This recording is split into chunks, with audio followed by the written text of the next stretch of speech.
मस्जिदों से loud speaker के जरिए अजान पर रोक लगाने से हाई कोर्ट का इनकार। अदालत ने कहा, अजान से बाकी धर्मों के अधिकारों का हनन नहीं होता। कर्नाटक हाई कोर्ट ने सोमवार को अपना फैसला सुनाते हुए कहा कि लाउड स्पीकर पर अजान देने से अन्य धर्मों के लोगों के मौलिक अधिकार का उल्लंघन नहीं होता।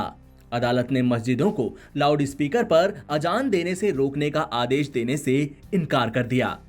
हालांकि अदालत ने अधिकारियों को लाउड स्पीकर से संबंधित ध्वनि प्रदूषण नियम लागू करने और अनुपालन रिपोर्ट दाखिल करने का निर्देश दिया।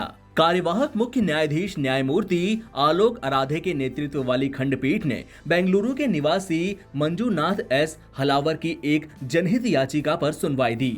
याचिका में कहा गया कि अजान देना मुसलमानों की एक आवश्यक धार्मिक प्रथा है। हालांकि अजान की आवाज अन्य धर्मों को मानने वालों को परेशान करती है। न्यायालय ने अपने आदेश में कहा कि भारतीय संविधान का अनुच्छेद 25 और 26 सहिष्णुता के सिद्धांत का प्रतीक है, जो भारतीय सभ्यता की विशेषता है।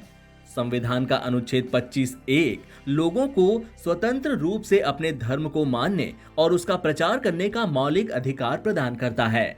अदालत ने कहा कि हालांकि उपरोक्त अधिकार एक पूर्ण अधिकार नहीं है, बल्कि सार्वजनिक व्यवस्था, नैतिकता, स्वास्थ्य के मामले में भारतीय संविधान के भाग 3 के अन्य प्रावधानों के तहत आने वाले प्रतिबंधों के अधीन है। अदालत ने यह भी कहा कि इस तर्क को स्वीकार नहीं किया जा सकता कि अजान की आवाज याचिकाकर्ता के साथ साथ अन्य धर्म के लोगों को प्राप्त मौलिक अधिकार का उल्लंघन करती है। हाईकोर्ट ने कहा कि कर्नाटक पुलिस अधिनियम 1963 की धारा 37 के साथ ध्वनि प्रदूषण नियम के तहत लाउड स्पीकर, सार्वजनिक पता प्रणाली और ध्वनि उत्पादक उपकरणों के उपयोग के लिए लाइसेंस जारी किया जा सकता है। स्टेक होल्डर्स को यह सुनिश्चित करने के लिए निर्देशित किया जाता है कि लाउड स्पीकर, सार्वजनिक संबोधन प्रणाली, आवाज करने वाले वाद्य यंत्र और अन्य संगीत वाद्य यंत्रों को तय आवाज से ऊपर उपयोग करने की अनुमति रात 10 बजे से सुबह 6 बजे तक नहीं दी जाएगी। यह याद दिलाते हुए कि 17 जून को एक खंडपीठ ने लाउड स्पीकर और पीए सिस्टम के दुरुपयोग को रोकने के लिए एक अभियान का आदेश दिया था।